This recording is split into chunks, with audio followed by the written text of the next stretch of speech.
Today we're talking about RV air conditioners. So I'm going to show you two different types. One is called the Turbro. It's an inverter air conditioner and it's a heat pump also. And the other one is an LG dual inverter window unit. Now I'm going to show you the pros of both of these, which ones could be used in which situation. And I'm going to show you the amps. And I'm also going to show you the sound decibels, how loud these things are.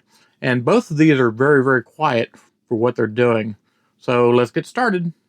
So the first one is this Turbro air conditioner. I know it's a weird name, but I picked this one because of the low wattage, the quieter, more quieter inside the RV, and it also has a heat pump.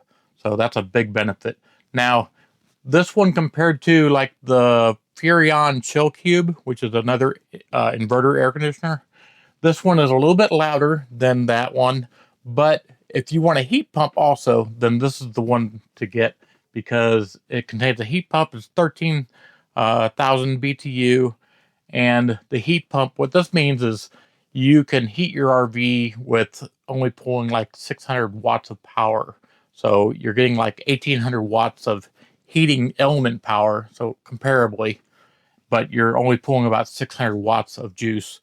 This means that instead of, running an RV propane heater, you can run this and save on your propane and still heat your RV.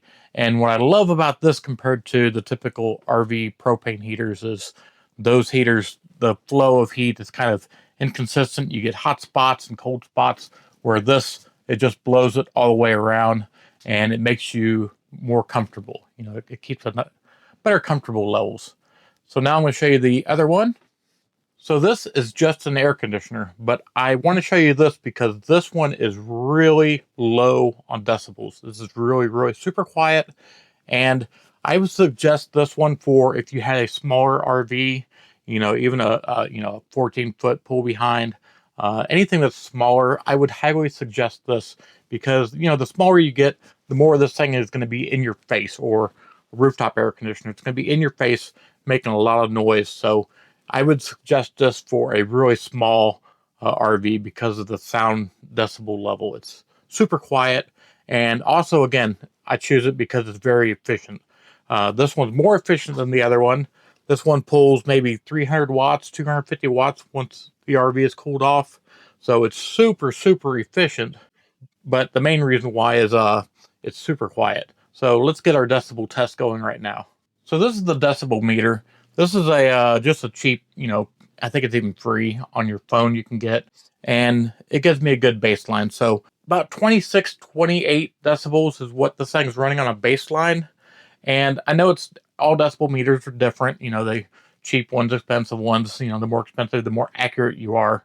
But we want a good baseline to see what these air conditioners do compared to that one over there. So to make this base very competitive and comparable, we're going to put the meter 3 feet away from the air conditioner, not in direct air, where the air is moving.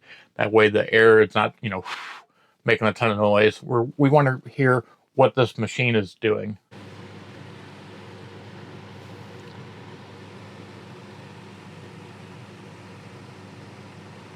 So you can see the Turbro air conditioner, it runs about 61, 62 decibels. It's what you've been seeing on the other channels too. What I think it runs is about 30% quieter than a standard air conditioner, which is really good. It's not as quiet as the other one I'm going to show you, but for having a heat pump too, this is a win-win for that. Now, what I would install this on is any fifth wheel, because you're going to raise the roof up and this is going to be higher. So, at 30% quieter than a standard air conditioner, you raise it up, it's going to be very tolerable. Even in my small RV travel trailer, I think it's tolerable. It's not super loud. It's a little loud, but it's not, like annoying loud. And it's the noise levels, I think it's perfect for sleeping with. So I think this is a good air conditioner for most cases of RVs. And like I said, it's drawing, maybe 650 watts of power when it's running. So it's very low on power draw. You can run this off an inverter. You don't have to have, a soft start to run this thing.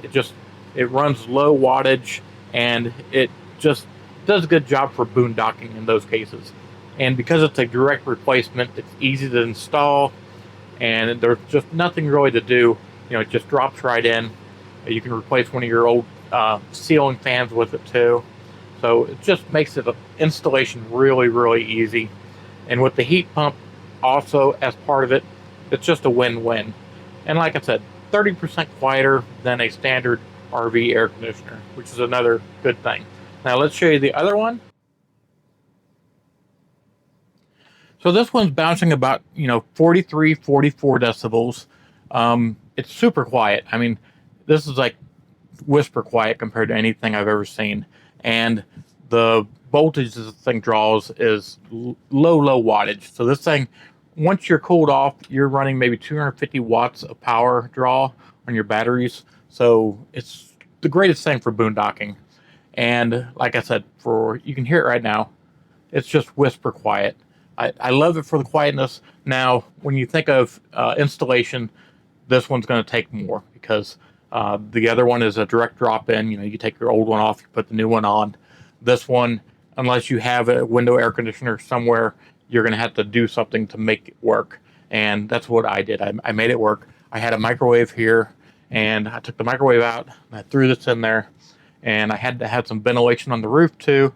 But I have a installation video right here if you want to see how I installed this. Like I said, the benefits of this one are that if you have a small RV, this is a dream. This is the one to get because it's going to be super quiet. It's even when it's in your face, it's not noisy, and easily sleep with this thing on. The bad thing is there is no heat pump.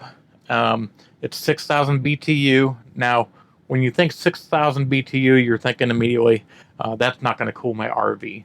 And the difference between these two, that one's 13,000 and this one's 6,000, is that one will cool the RV off in probably about 3 to 4 minutes tops. And I have an 18-footer. This one takes longer. This one takes about maybe 9-10 minutes before it cools the RV off. So lower BTUs, it does mean it's going to take longer to cool the RV off. In my opinion, 9-10 minutes isn't a problem. That's fine by me because of the benefits this thing's given me. There is no heat pump, like I said before. That's a drawback on it. But again, installation, it's not hard. I have an installation video right here if you want to see it. Like I said, wasn't that hard to install. Turbro is a great for direct drop-in, so you just pull the old one off and you put the Turbro air conditioner on. This one, it takes you more, but you're going to get more of a boondocking experience because it's going to draw a lot less wattage. The Turbro is pulling about maybe 650, 700 watts. This one is going to pull about 250 watts of power. So it's a lot less power drain on your batteries. So I think that kind of summarizes this. If you have a big RV, fifth wheel, then the Turbro might be the way to go because, it is putting a lot of power out, putting a lot of cooling power, and higher up on the roof, you're not going to hear it that much. It's 30% quieter than the standard RV air conditioners, and it has a heat pump. This one, it's whisper quiet, and 6,000 BTU, 250 watts of power. So, in my opinion, this is a win for boondocking if you have a smaller RV. So I think that summarizes everything. They're both really good, pretty quiet, super quiet, harder to install, easy to install. I think that gives you a lot of information about these two air conditioning choices.